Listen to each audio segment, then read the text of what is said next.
오늘 함께 나눌 말씀은 노아는 의인이요 당대의 완전한 자라. 이 제목으로 하나님 말씀 증거하도록 하겠습니다.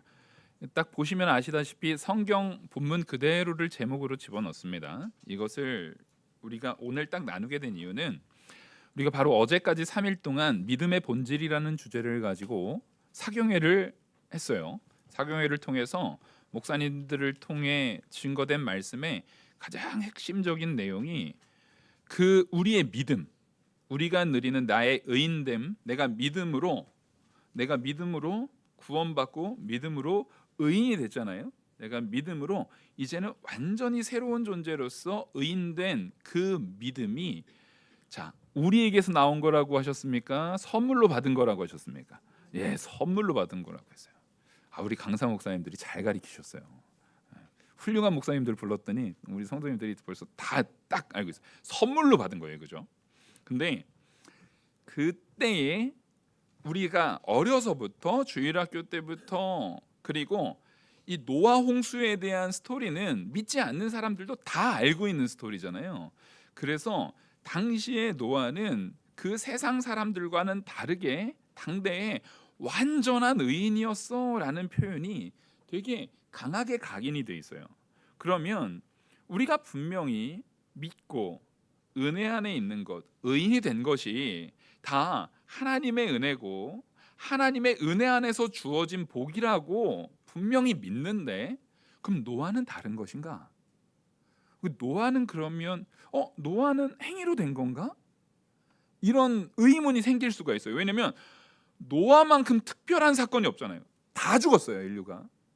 지금 하나님이 창조 이후에 사실상 노아는요 새롭게 아담이라고 생각해도 될 정도의 시작점이란 말이에요. 셈의 족보에서 쭉 나온 이후에 다 죽고 지금 노아 가족만 방주에 타는 사건을 우리는 알고 있습니다. 그러다 보니까 노아는 정말 특별했던 거 아닐까?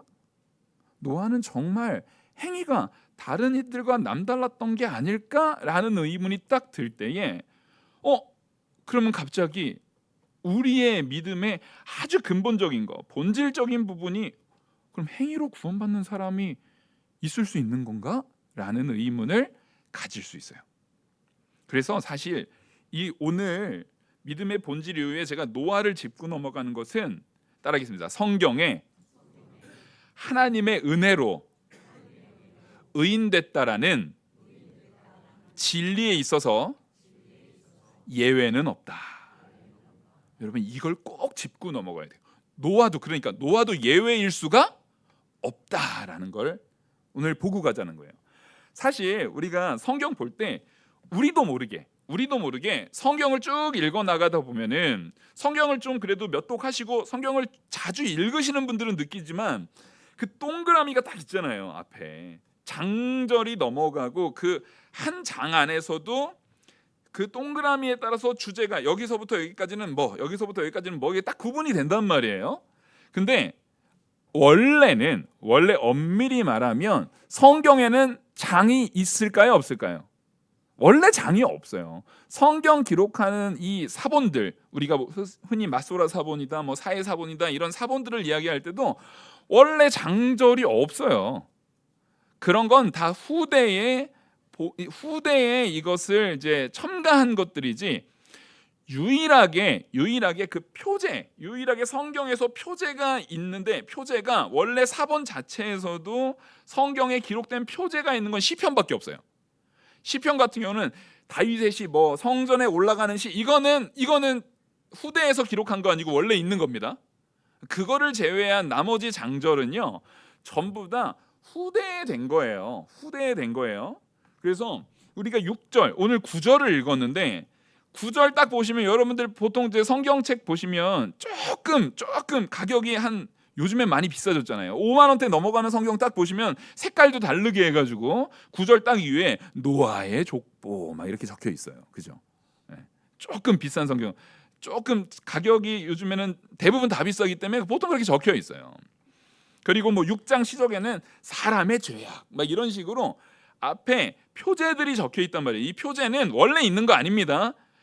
읽기를 좀 읽을 때 도움이 되도록 하려고 적어놓은 것들이에요. 근데 이게 오히려 이 노아를 읽을 때는 얘가 방해가 됩니다. 유독 이 노아의 내용을 이해할 때는 이게 방해가 돼요. 왜냐면 우리는 단락이 딱 끊어지면 앞에 것 따로 뒤에 것 따로라고 이거를 파편화시키는 경향이 있어요. 여기까지 내용 끝, 그 다음부터는 다시 새로운 내용 시작, 이런 식으로 우리 스스로 그거를 구분지어버리는 성향. 우리 뇌구조가 사실상 요즘에 우리가 요즘 배우고 있는 교육의 방식 자체가 그래서 그래요. 요즘 교육의 방식은 그래서 요점이 뭐예요? 네? 여러분들 중고등학교 때도 시험 보면은 선생님들이 막 강의를 이제 이해를 시키려고 개념 정리를 막 해주면 그래서 시험에 뭐 나와요? 요점이 뭐예요? 그래서 핵심이 뭐예요? 이렇게만 묻는단 말이에요. 우리가 자꾸만 거기에 너무 매몰돼 있다 보니까 사실은 전체적인 거시적 조망에 대한 이해, 거시적 조망에 대한 이해를 받아들이기에 우리의 뇌가 너무 쪼그라들어 있어요. 그러니까 우리가 너무 쪼그라들어 있어요. 심각한 거예요. 그래서 요즘 우리가 흔히 근대화 이후의 글들을 보면은요, 근대화 이후의 글들을 보면은 특징이 나타납니다. 글들이 한 단락 한 단락이 1900년대, 1800년대 후반부터 한 단락의 길이가요 점점 짧아지기 시작합니다. 요즘에는 좋은 글이 뭐예요? 단락이 짧아가지고 이해가 딱딱딱 많은 것들을 그거 너무 장황하게 쓰지 말고, 우리 아예 이 글을 대학교에서도 이제 글쓰기를 배울 때요 장황하게 쓰지 마라고 한단 말이에요. 근데 우리가 정말 저명하고 위대한 작가들, 위대한 철학자들, 위대한 사람들의 글들을 보잖아요. 그래서 제가 이제 역사신학 전공하면서 봐야 되는 게 보통 한 16세기, 17세기 요때 이 저자들의 글들을 보면은요 점이 없어요. 지금 분명히 제가 3장을 넘겼어요. 책을 읽는데 3장을 읽었는데도 아직 한 단락이에요. 이거 어떻게 해야 돼요, 그러면?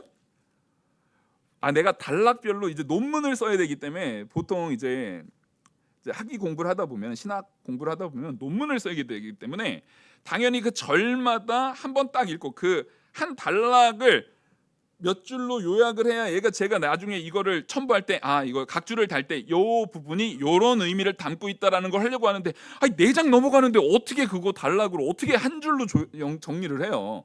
그래서 이분들은 정말 글 못 썼다 했는데 아니에요. 그때는 의식의 가치가, 의식의 이 풍성함의 범위가 오히려 더 거대했어요.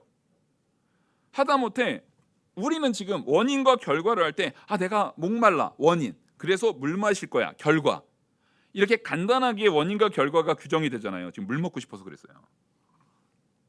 근데 실제로 한 1900년대 우리가 그 나니아 연대기 이런 것은 C.S. 루이스 같은 작가들을 보면요, 그때만 하더라도 원인과 결과로 규정하지 않고요, 아리스토텔레스는 다 아시잖아요.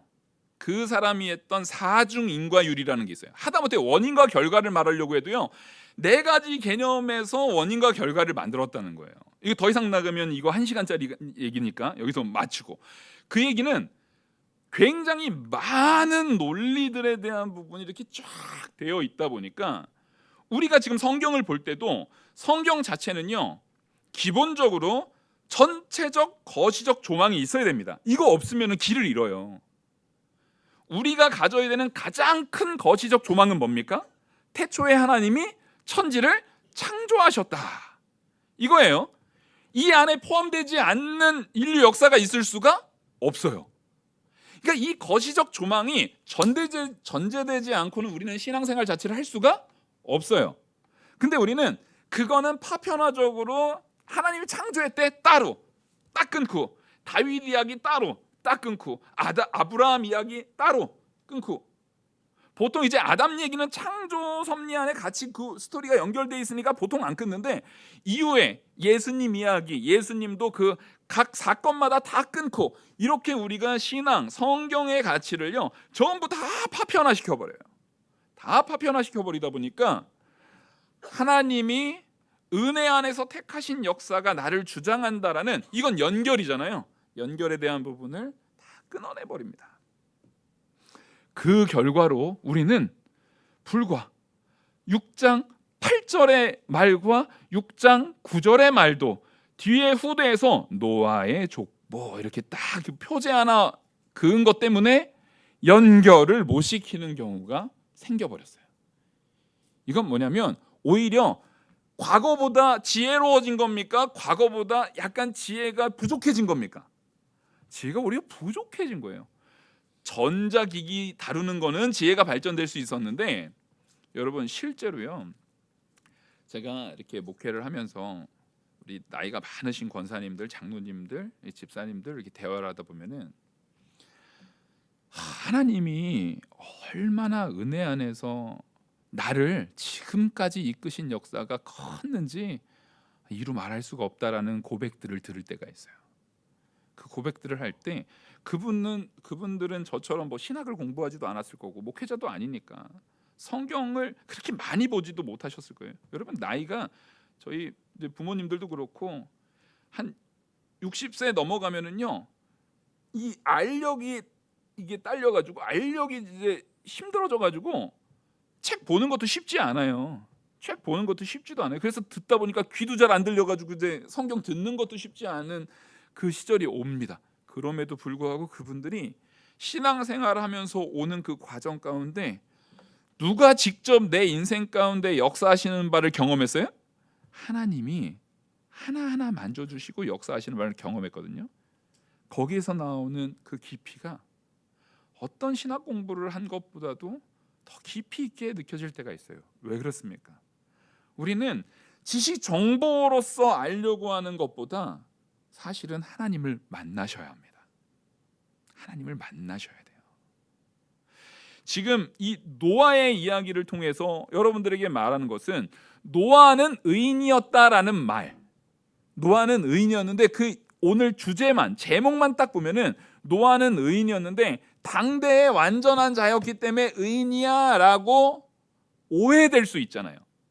근데 여러분 우리도 의인입니까 아닙니까? 아멘? 우리 의인입니다. 우리는 의인이에요. 의로운 거 하나도 안 했으면서 뻔뻔하시기도 하죠. 어떻게 막 의인이라고 그렇게 막 얘기를 하세요. 이번 주 중에 얼마나 의의를 행하셨어요. 근데 우리는 뻔뻔해도 괜찮아요. 우리는 의인입니다. 왜요? 예수 그리스도의 십자가의 공로로, 예수 그리스도의 완전하신 순종으로, 예수 그리스도의 은혜 안에 있는, 예수 그리스도와 연합되어 있는, 예수 그리스도에게 믿음을 선물로 받은 우리 모두는 의인입니다. 그러면 우리가 의인인 것은 100% 예수님의 은혜로 임한 게 분명한데, 그럼 노아는요? 노아가 의인인 것과 우리가 의인인 것이 다르면 이거 성경이 뭔가 큰 문제가 생기는 거잖아요. 그래서 8절 한번 읽어보겠습니다. 8절은요 글자 숫자가 다 해봤자 17글자밖에 안 돼요. 17단어밖에 글자밖에 안 돼요. 같이 한번 읽어보겠습니다. 시작. 그러나 노아는 여호와께 은혜를 입었더라. 아멘. 자, 노아가 의인된 게 당대 완전한 자여서인 거예요? 하나님께 은혜를 입어서예요? 예. 아멘. 우리가 의인인 것도 누구한테 은혜를 입어서예요? 하나님께 은혜를 입어서. 노아가 의인인 것도 하나님께 은혜를 입어서예요. 그래서 이 다르지 않다라는 부분을 그냥 이렇게 하고 오늘 설교 끝났습니다면 여러분 되게 좋아하시겠지만 그렇게 할 수는 없죠. 그렇게 할 수는 없죠. 지금 좋다가 마른 분 몇 분 지금 제 눈에 지금 보였어요. 지금 딱 눈 마주쳤어. 지금 몇 분 좋다 말았네 하시는 분들이 있는데, 자 노아를 우리가 좀 보면은요, 노아는 이런 사람이에요. 정말로 교회의 신앙 구약 성경 안에서도 상징적인 인물이에요. 왜냐하면 노아는 홍수라는 어마어마한 사건, 인류가 멸망당하는 사건이 이루어지잖아요. 다음 주에 우리 무지개 언약으로 2번째 시간 갈 거예요. 그러니까 오늘 듣고 다음 주 안 들으면은 화장실 갔다가 뭐 안 닦고 나온 그런 느낌인 거예요. 자, 지금 노아는 홍수라는 어마어마한 사건을 딱 경험했는데 그게 노아에게만 주어진 것인가라고 보면은 그 족보를 보면은요 그렇지가 않아요. 뭐냐면 노아는 이제 이 인류의 그 죄악이 가인으로부터 나타난 다음에 하나님께서 처음으로 예배하는 자에 대해서 셋을 보냅니다. 셋이 이제 아담의 계보라고 해가지고 5장에 보시면은 셋이 에노스를 낳아요. 셋이 5장 6절에 보시면 셋은 105세에 에노스를 낳았고 에노스를 낳은 후 807년을 지내며 자녀들을 낳았으며 그는 900세를 살고 죽었더라.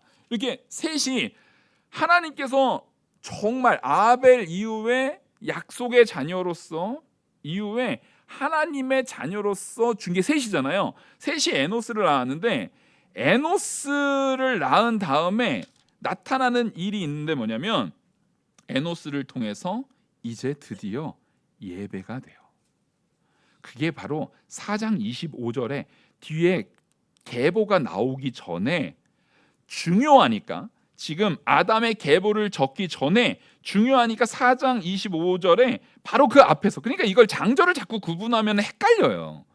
앞에서 뭘 얘기하냐면 아담이 다시 자기의 아내와 동침함에 그의 아들을 낳아 그의 이름을 셋이라 하였으니 이는 하나님이 내게 가인이 죽인 아벨 대신 다른 씨를 주셨다 함이며 셋 또 아들을 낳고 그의 이름을 에노스라 하였으며 그때의 사람들이 비로소 여호와의 이름을 불렀더라라고 말합니다. 에노스에 이르러 드디어 여호와의 이름을 불렀대요. 이게 뭘까요? 우리 지금 왜 모였습니까? 여호와의 이름을 부르는 자들, 하나님을 찾는 자들로 우리가 모인 거예요. 그걸 우리는 교회라고 말합니다. 이제야 교회가 형성이 되는 거예요. 그러니까 이 셋의 가문, 오늘 주제로 따지면 노아의 가문, 노아의 족보는요 교회를 상징합니다. 아시겠죠? 이거 분명히 아셔야 돼요. 노아의 족보는 뭘 상징해요? 교회를 상징해요. 드디어 누구를 부르는 자들? 하나님의 이름을 부르는 자들. 노아의 이 족보는 교회를 상징해요. 그러니까 노아의 할아버지 때부터 다 믿음 좋으신 분들이에요. 그러니까 신앙의 몇 대째 이런 거예요. 신앙 몇 대째 이런 집안인 거예요. 그래서 우리는 노아만 딱 생각하는데 노아 아버지가 라멕이에요. 그 가인의 아들 중에 그 나쁜 라멕 말고 이 라멕이 무드셀라의 아들이에요. 제일 오래 살은 무드셀라의 아들인데 이 라멕이 182세에 노아를 낳습니다. 182세에 노아를 낳아가지고 노아의 뜻이 안식이란 뜻이에요. 안식은요 구원의 의미를 거기에 내포하고 있어요. 그래서 노아를 통해서 하나님께서 우리에게 뭘 주실 거예요? 안식을 줄 거예요. 이름이 거기에 되게 중요한 의미를 담아내고 있어요. 그러니까 라멕의 나이가 182세예요. 이걸 잘 기억해 보세요. 좀 이따가 산수 시킬 거거든요. 우리가 산수가 필요해 이때. 근데 라멕은 그때부터 이제 쭉 살다가 777세에 죽습니다. 숫자가 되게 굉장히 의미가 있어요. 777세에 죽어요. 근데 그 777세가 딱 어느 해냐면은요. 홍수나기 5년 전이에요. 홍수나기 5년 전에 노아의 아버지를 먼저 데려가십니다. 그러니까 이때쯤에 그동안에 있었던 셋의 믿음의 계보의 사람들이 대부분 죽었을 거예요. 대부분 그 부모들이 조상들이 그 셋의 계보에 있는 사람들이 대부분 왜 그땐 다 900살 살고 막 그랬으니까 대부분 이때 죽었을 거예요. 근데 라멕의 아버지가 누굽니까? 무드셀라잖아요. 무드셀라 하면은 우리 딱 아는 거. 무드셀라 몇 살까지 살았죠? 그렇죠. 아이, 훌륭합니다. 969세. 무드셀라는 가장 장수한 사람이에요. 가장 장수했다라는 데는 굉장한 의미가 있습니다. 그 무드셀라가 969세를 살았는데 무드셀라는 라멕을 언제 낳았냐면요 187세에 낳았어요. 그러면 182 더하기 197 이거 빨리 몇인가요? 182 더하기 187 369 369 그죠? 근데 이 노아가 창세기 7장 10절부터 11절에 보면은요 홍수가 일어나는 해가 언제냐면은요 노아가 600세 되던 해에 일어나요. 예. 노아가 600세 되던 해. 그러니까 무드셀라가 라멕을 낳았을 때 187세에다가 라멕이 노아를 낳을 때까지 182를 더하면 369인데 거기다가 노아가 600세대, 노아가 태어난 때부터 600세니까 369 더하기 600 하니까 딱 누구 나이예요? 무드셀라 나이예요. 이게 왜 중요한 의미가 있냐면 무드셀라의 이름 때문에 그래요. 무드셀라 아버지가 누굽니까? 입지전적인 인물, 성경 안에서 아주 역사적인 인물이에요. 에녹입니다. 에녹. 하나님과 300년. 무드셀라 낳고요. 에녹은요 65세. 에녹은 애도 일찍 나왔어요. 그러니까 우리가 주의 일을 위해서 결혼 안 한다, 이거 천주교에서부터 나타났던 그런 많은 현상들인데, 물론 독신의 은사를 받아가지고 사도 바울처럼 하는 그런 경우도 있지만, 사실 성경에서 말하는 정말 하나님과 동행한 인물 가운데 두 명이 대표적인 인물인데 에녹하고 노아거든요. 근데 둘 다 하나님과 동행하면서 애를 많이 낳았어요. 그러니까 애 때문에 이런 거 핑계 대면 돼요, 안 돼요? 애 키우느라고 교회 봉사 못해요, 이런 거 핑계 대면 돼요, 안 돼요? 그거 안 되는 거예요. 그러니까 오히려 애를 낳고 기르면서 오히려 하나님의 사랑과 은혜를 경험하고 만끽하고 깨닫는 자리로 가는 겁니다, 우리는. 그래서 그 가정 자체가 뭐가 되는 거예요? 노아의 족보가 교회를 상징한다니까요. 그러면 우리 또한, 우리도 다 노아의 후손들이에요. 우리가 믿음의 족보로, 우리 가정이 믿음의 가정으로 세워져서 우리가 믿음의 족보로 세워나갈 때 우리 가정 하나하나가 뭐의 상징인 거예요? 교회인 거예요. 그 가정들이 모여서 지금 우리 에클레시아를 모은 거예요. 교회가 모여진 거예요. 그리고 또 개개인이 다 뭐예요? 우리가 다 성전이에요. 예수 그리스도가 나와 연합해 계시잖아요. 그래서 우리는 지금 이 교회라는 측면에서 에녹이 그 믿음의 가정을 말씀으로 세워나가면서 하나님의 메시지를 가정에게만 전할 뿐만 아니라, 에녹이 직업이 뭐였을지를 이제 성경을 보다 보면 궁금하잖아요. 그럼 이게 기록이 안 돼 있으면 모르는데, 에녹 같은 경우는요, 이렇게 중요한 인물들 같은 경우는 기록이 돼 있어요. 어디 있냐면 이 에녹을 유다서, 이제 찾아보지 마시고 제가 말씀드리겠습니다. 유다서 1장 14절에서 15절 보면은요, 아담의 7대손 에녹이 이 사람들에게 대하여 예언하여 이르되, 자, 그 사람들에 대해서 예언했다라는 거예요. 보라, 주께서 임하셨나니 이는 무사람을 심판하사라는 거, 요약해서 읽어드린 거예요. 뭘 예언했냐면 하나님의 심판을 예언했어요. 에녹이 뭘 예언했어요? 하나님의 심판을 예언했어요. 노아가 아니라. 노아가 하나님의 심판을 예언한 건 다 알잖아요. 방주 짓고 사람들 막 방주 지으면서 사람들 막 전한 거 우리 다 알고 있잖아요. 근데 보니까 노아의 증조 할아버지였던 에녹도 지금 뭘 했어요? 하나님의 심판을 예언하고 사람들한테 선포했어요. 그게 신약 성경 유다서에 나와요. 그러니까 우리가 구약 성경은 무엇으로 해석이 완성됩니까? 신약 성경으로 해석이 완성됩니다. 절대로, 제가 아까 파편화라는 단어를 썼는데, 구약 성경 자르고 신약 따로, 구약 따로 하면 이단이에요. 이단입니다, 여러분. 구약에서부터 창세기부터 계시록의 이 모든 것은 예수 그리스도의 구속이라는 가치로 연결이 됩니다. 절대 파편에서 절대 잘라지지 않아요. 그래서 유다서에서는요, 에녹이 뭐한 사람이래요? 예언한 사람이에요. 예. 에녹이요, 선지자였어요. 요즘으로 따지면 말씀 선포하는 전도자였어요. 근데 누구도 그렇습니까? 노아도 그랬습니다. 노아는 이 오늘 9절 10절 보시면, 이것이 노아의 족보라. 노아는 의인이요 당대의 완전한 자라. 그는 하나님과 동행하였으며 세 아들을 낳았으니 셈과 함과 야벳이라. 그때 온 땅이 하나님 앞에 부패하여 포악함이 땅에 가득한지라. 자, 이 포악한 땅, 포악이 하나님 앞에 가득한 그 자리에서 노아는 뭘 선포한 거예요? 심판을 선포했어요. 하나님이 심판을 내릴 거야. 하나님이 심판을 내리실 거야 라는 것을 선포했어요. 그러니까 노아도 사실상 직업이 뭐예요? 착각해요. 내가 우리 주일 학생들한테 옛날에 노아 직업이 뭐예요? 물어봤더니 뭐라고 했을까요? 조선공이요. 초등학생들이 조선공이라고 말했을 리는 없잖아요. 배 만드는 사람이요. 노아의 직업은 배 만드는 사람은 아니었어요. 노아의 직업도 자기 증조할아버지 에녹하고 똑같이 말씀을, 심판을 선포하는 선지자였어요. 심판을 선포하는 선지자였습니다. 이것도 신약 성경에 나와요. 베드로후서 2장 5절입니다. 베드로후서 2장 5절 찾지 마시고 거기에 오직 제가 찾지 말라고 했다고 집에 가서도 읽지 말라는 얘기가 아니니까 저거는 드셔야죠. 집에 가서는 읽어보셔야죠. 베드로후서 2장 5절이에요. 오직 의를 전파하는 노아는 이에요. 오직 의를 전파하는 누구요? 노아. 베드로후서에서요, 노아는요 오직 의를 전파했다라고 표현하고 있어요. 뭐 하는 사람이에요? 선지자예요. 말씀을 전파하고 에녹과 같이 의를 전파하는 사람이었어요. 그렇게 하나님께서 이 증조부 에녹 때부터 이미 심판의 예언을, 유다서에서 말한 것처럼 심판의 예언을 말했고, 그래서 아예 자기 아들 이름 무드셀라의 이름에 그 의미를 담아버려요.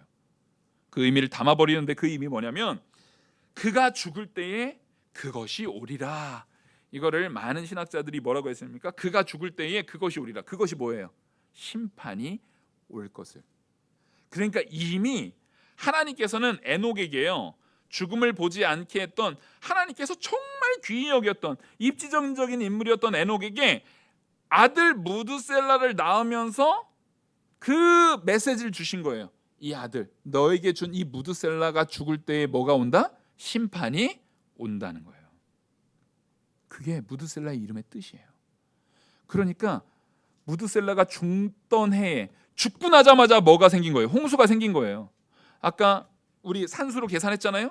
무드셀라 죽은 해가 홍수가 난 해예요. 이게 우연일까요? 아닙니다. 하나님의 역사이십니다. 그 얘기는 여기서 또 하나님의 긍휼하심과 사랑을 우리는 발견할 수 있어요. 인류 인물 중에 제일 오래 사는 사람이 누구라고요? 무드셀라잖아요. 무드셀라가 죽으면 심판이 오는데 하나님은 그 심판에 있어서 마지막까지 그들한테 뭘 준 거예요? 기회를 준 거예요. 얼마나? 969년이나. 여러분, 막 96일 준 거 아니에요.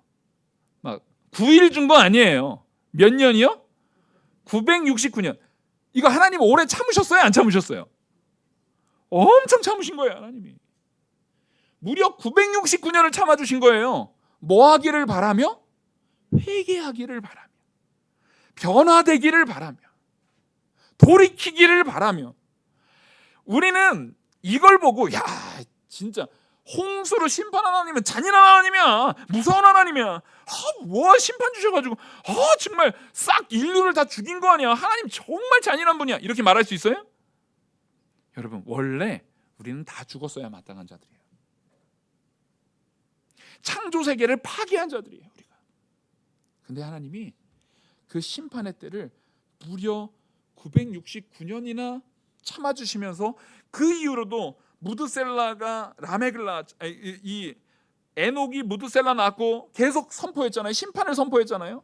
그리고 무드셀라도 전했겠어요, 안 전했겠어요? 믿음의 가정이에요 지금. 그리고 라멕도 전했어요. 노아도 전했어요.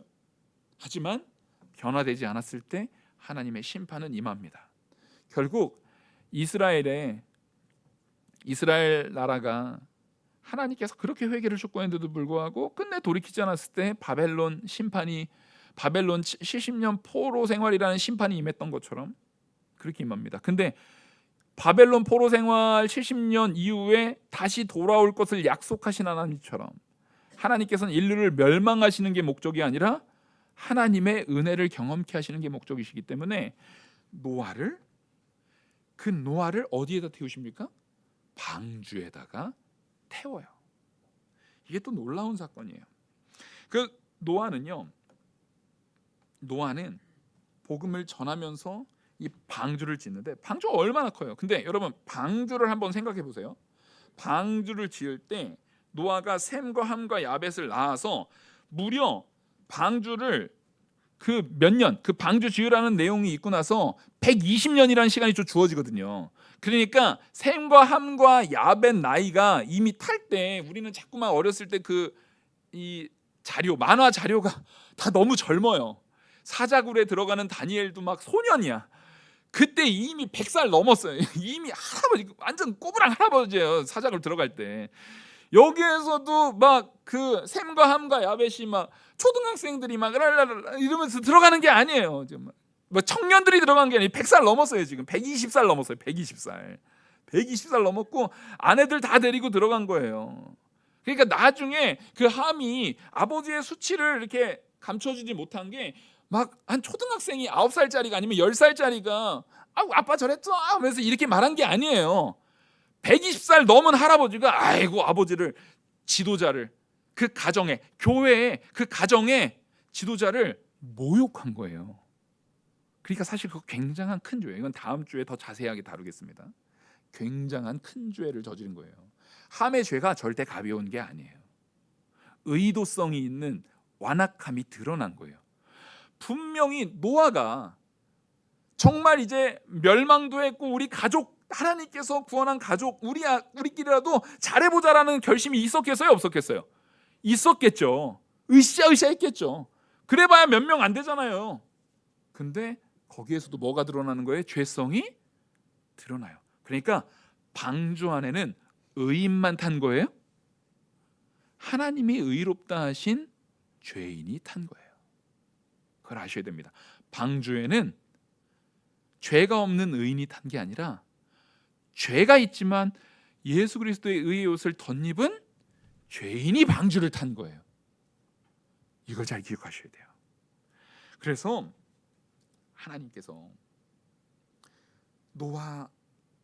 노아에게 7장 1절 우리가 한번 같이 한 목소리로 읽어보겠습니다. 7장 1절 한 목소리로 같이 읽겠습니다. 시작. 여호와께서 노아에게 이르시되 너와 내 온 집은 방주로 들어가라. 이 세대에서 내가 내 앞에 의로움을 내가 보았음이니라. 아멘.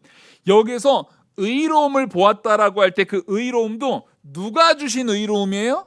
아까 6장 8절을 떠올리셔야 돼요. 여호와께서 은혜로 주신 의로움을. 그러니까 이게 되게 참 어찌 보면 웃긴 거예요. 하나님께서 의를 주고 의를 줬으니까 우리한테 의가 있을 거 아니에요. 은혜로서 우리에게 믿음도 줬고 의도 주고 생명도 주고 그걸 줬으니까 우리가 선물로 받았으니까 있잖아요. 근데 그 있는 의를 가지고 칭찬해요. 그 우리 사경회 때 목사님이 설명했던 것처럼 그 아이에 대해서 혹은 그 아이가 제가 설명할 때도 여러 번 설명했죠. 그 아이를 이렇게 끌어주고 아니면 미끄럼틀 올라갈 때 뒤에서 할머니가 밀어주고 할아버지가 위에서 끌어주고 이 아이가 올라가면은 올라간 아이한테 누가 칭찬한다고요? 할아버지 할머니가 아이고 우리 애기 잘했다. 누가 올려줬는데? 할아버지 할머니가 다 해놓고서 칭찬은 누구한테 해줘요? 그 손주한테 해주는 거예요. 그 손녀한테 해주는 거예요. 이거 그런 것처럼 하나님께서 우리한테 은혜를 다 주고 의로 다 세워주고 오히려 우리를 칭찬해 주는 것과 같은 맥락이에요. 근데 그 온 집이 어디로 들어가요? 방주로 들어갑니다. 그 온 집이 방주로 들어가요. 오늘 말씀의 결론이 여기 있어요. 여러분, 결국 하나님께서 노아가 의인이요 당대의 완전한 자라라고 말할 때 그 완전함은 어디에서 나오는 겁니까? 하나님께서 우리를 하나님의 그 구원의 족보 교회로 택하시고 그 택하신 자들을 하나님께서 보호하시려고 뭘 만들게 하신 거예요? 방주를 만들게 하시는 거예요. 방주를 만들게 하시는 거예요. 그리고 그 방주를 통해서 우리를 구원하시는 거예요. 근데 여러분, 방주가 뭘 상징합니까? 방주가 교회잖아요. 방주가 교회를 상징하는 것은 여러분 너무나도 우리가 어려서부터 아주 많이 들었던 이야기입니다. 예, 맞아요. 방주는 교회예요. 그러니까 교회된 택한 백성이 교회를 통해서 뭐 받아야 되는 거예요? 보호받아야 되는 거예요. 근데 여기서 우리가 꼭 짚고 넘어가야 될 말씀이 있습니다. 여러분, 이 말씀은요 정말 핵심적이에요. 베드로가 하나님 앞에 얼마나 귀하게 쓰임 받았는지를 이 한 구절만 가지고도 우리는 깊이 있게 바라봐야 돼요. 베드로전서 3장 20절 21절 한번 찾아보시고, 베드로전서 3장 20절, 21절. 자, 제가 요 주보에도 적어놨지만 그래도 성경에 찾아보시라고 한 이유는 자기 성경이면 이거 표시해 놓으라고 찾아보라고 하신 거예요. 그리고 자기 성경에 제가 여기 보면 주보에 물로 말미암아, 물은 구원하는 편이 세례, 이거 빨간색으로 했잖아요. 그건 빨간색으로 좀 줄쳐 놓으세요. 우리 같이 한번 읽어보겠습니다. 시작. 그들은 전에 노아의 날 방주를 준비할 동안 하나님이 오래 참고 기다리실 때에 복종하지 아니하던 자들이라. 방주에서 물로 말미암아 구원을 얻은 자가 몇 명뿐이니 겨우 8명이라.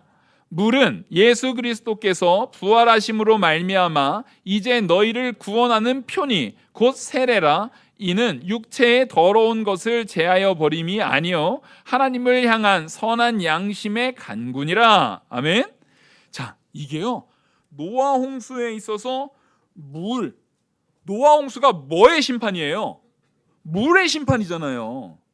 근데 그 물이 뭔지, 그 노아 홍수 때 그 물이 뭔지를 해석해준 유일한 말씀이에요. 21절에 그 물이 뭐래요? 지금 말하는 게 우리가 앞에 20절에서 말한 물과 21절에서 말한 물이 다른 게 아니면 당연히 알겠죠? 이것까지 파편화시키면 안 됩니다. 성경을 그러니까 파편화시키면 돼요, 안 돼요? 안 되죠. 지금 위에서 우리가 놀라운 메시지가 있어요. 우리는 방주가 구원의 상징이라고 생각했잖아요. 방주 이꼴 구원이라고 봤잖아요. 아니에요? 방주가 구원이라고 봤잖아요. 교회, 방주가 곧 우리를 구원한다 라고 봤는데 베드로전서에서는 그렇게 말 안 해요. 보십시오. 20절에 방주에서 물로 말미암아 구원을 얻은 자가. 자, 방주로 말미암아 구원을 얻은 자라고 말해요? 물로 말미암아 구원을 얻은 자라고 말해요? 예, 방주는 공간이에요. 우리가 있는 공간이에요. 방주는 우리를 담아내고 있는 공간이에요. 이 교회는요 우리를 담아내고 있는 공간이에요. 교회로 말미암아 구원을 얻는 게 아니에요. 교회는 우리를 담아내고 있는 공간이라니까요. 근데 교회의 머리 대신은 누구로요? 예수로 구원받는 거예요. 교회의 머리 대신은 예수로 구원받는데 바로 여기에서 그래서 물로 말미암아 구원을 얻었다 말하는 것이 방주가 어디에 떠요? 물 위에 떠 있잖아요. 근데 그 물에는 누구도 있어요. 수장돼서 죽은 이들도 있잖아요. 그러니까 물은 두 가지를 다 가지고 있는 거예요. 예수 그리스도께서 재림하실 때 예수 그리스도께서는 우리를 구원하기만 위해서 재림하십니까? 아닙니다. 뭐로 오세요? 심판주로 오십니다. 예수님은 물로서 이 홍수 때 불신자들을 다 심판하셨던 것처럼 그 물은 심판의 메시지를 담고 있으면서 또한 교회 한 공간으로 방주라는 교회로 모아놓은 성도들을 물 위에 뜨게 해서 구원하시는 역사로 이끄시는 거예요. 그래서 여러분 이 베드로전서 3장 20절 21절은요 반드시 마음에 새기고 있으셔야 돼요. 그래서 제가 믿음의 본질이라는 사경의 3일 이후에 이 말씀을, 그러니까 이 믿음의 본질 요거 사경의 말씀 우리 계획한 게 벌써 한 6개월 전이거든요. 6개월 전에 준비해 놓은 말씀이에요 이게. 그러면서 얼마나 이걸 많이 봤는지 몰라요. 또 보고 또 보고 또 보고 또 보고 또 보고. 하나님께서 그 물로 말미암아 뭐 하신 거예요? 구원을 하셨는데 21절에 이렇게 말해요. 그 물은 예수 그리스도께서 부활하심으로 말미암아 이제 너희를 구원하는 표다. 그 물이 바로 우리를 구원한 뭐예요? 표예요. 우리는 그 물로 구원을 받은 거예요. 그 물은 심판도 하시지만 그 물로 성도인 우리, 택한 백성인 우리는 뭐합니까? 구원을 받아요. 그러니까 내가 수영 잘해가지고 구원받은 게 아니라 내가 막 펠프스예요. 막 나는 물에서는 막 이래서 구원받은 게 아니라